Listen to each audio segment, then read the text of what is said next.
Pakistan's democracy, which many believe was hanging by a thread after former Prime Minister Imran Khan's government was overthrown in a soft coup in April of 2022, was dealt a fatal blow. Late Saturday, just before midnight in Pakistan, the Supreme Court of Pakistan revoked the badge symbol of Imran Khan's PTI party. The judgment by a 3-member bench headed by Chief Justice Qazi Faiz Isa comes just 3 weeks before the Pakistanis head to the polls.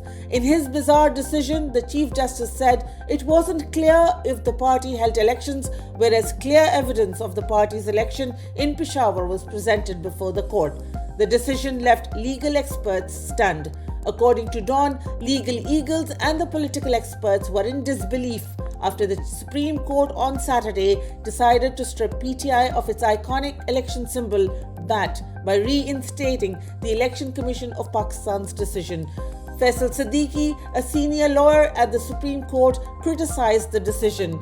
This decision in the PTI badge symbol case will join the ranks of the notorious Maulvi Tamizuddin case as a decision which, by hiding behind the smokescreen of legal technicalities, has fatally damaged democratic constitutionalism, he said.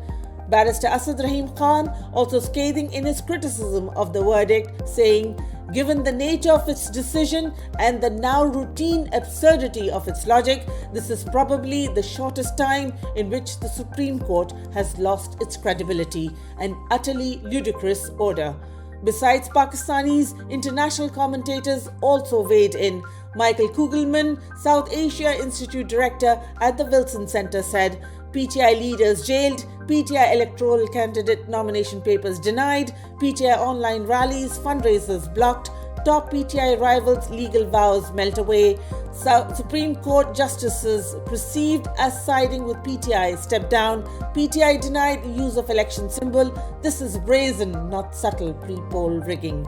The Supreme Court's decision leaves hundreds of PTI candidates without an election and symbol, and millions of Pakistanis disenfranchised as there is no unified symbol to identify Mr. Khan's party. PTI has said it will contest elections and offer full support to its candidates. Former Prime Minister Imran Khan, who has been illegally incarcerated for 162 days now, has said that despite court orders, he was never allowed in jail to hold meeting with PTI leaders on the distribution of tickets to party candidates for the upcoming elections. The founder of Pakistan's largest federal Democratic Party expressed these views while briefly interacting with the media after attending court proceedings in the Toshakhana case on Saturday inside the Ajala jail, where Mr. Khan is being held in solitary confinement. Mr. Khan said a certified money launderer returned to Pakistan under the London plan and was given a safe passage. According to Dawn, before the court proceedings began, about 24 PTI workers and candidates of different constituencies complained to Mr. Khan about being denied party tickets. He told them that the tickets were awarded with his little input and he was unaware of their distribution.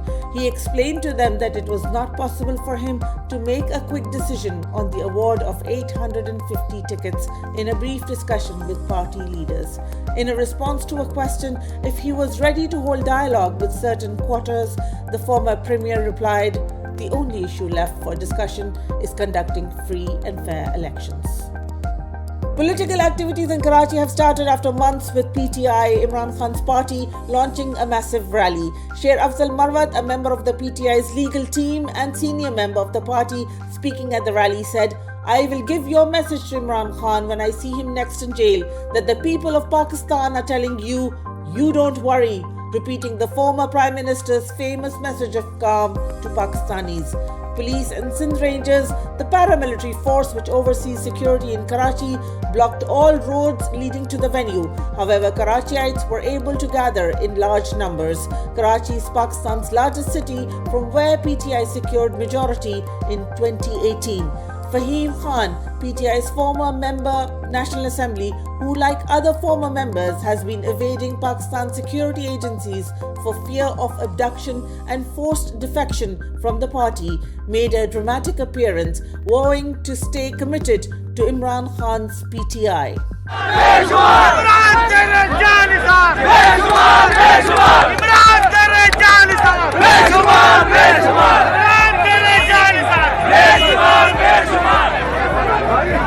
Hundreds of thousands of people took to the streets on Saturday across the world to protest Israel's war in Gaza as it nears the 100-day mark on Sunday. People gathered at rallies in Malaysia, South Africa, the United Kingdom, and the United States on Saturday, as well as at other protests in Thailand, Japan, Italy, Greece, and Pakistan.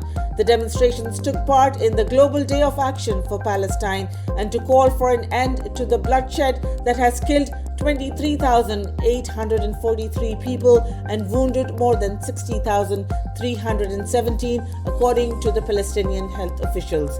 People in the US Capitol held aloft signs questioning President Joe Biden's viability as a presidential candidate because of his staunch support for Israel in the nearly 100-day war against Hamas. Some of the signs read, "No votes for Genocide Joe. Biden has blood on his hands and let Gaza live." Vendors were also selling South African flags as protesters chanted slogans in support of the country whose accusations of genocide against Israel prompted the International Court of Justice in The Hague, Netherlands, to take up the case. Dan Devries, a New York resident, said he attended the protests because he wanted to see a free Gaza, but that he won't vote for either Biden or possible Republican presidential nominee Donald Trump.